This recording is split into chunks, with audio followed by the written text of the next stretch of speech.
చెప్పాము 6 నెలల పాటు మీకు సమయం ఇస్తా ఉన్నాం, మీరు ఇచ్చినటువంటి మాటను నిలబెట్టుకోండి, చెప్పినటువంటి విషయాలన్నింటినీ కూడా మీరు అమలు చేయండి అని చెప్పి చెప్తా ఉంటే, ఎన్నికల ముందు మేము చెప్పిన మాటే కదా ఇది అనేటువంటి మాట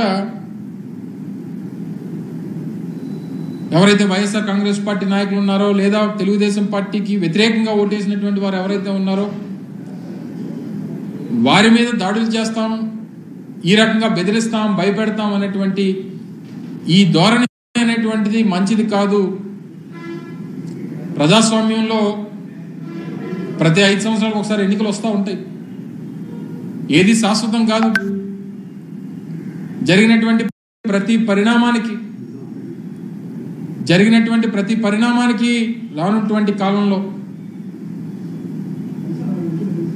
ప్రజలు మళ్ళీ తిరిగి బుద్ధి చెప్తారు అన్నటువంటి విషయాన్ని ఈ సందర్భంగా మీ ద్వారా తెలియజేస్తా ఉన్నా.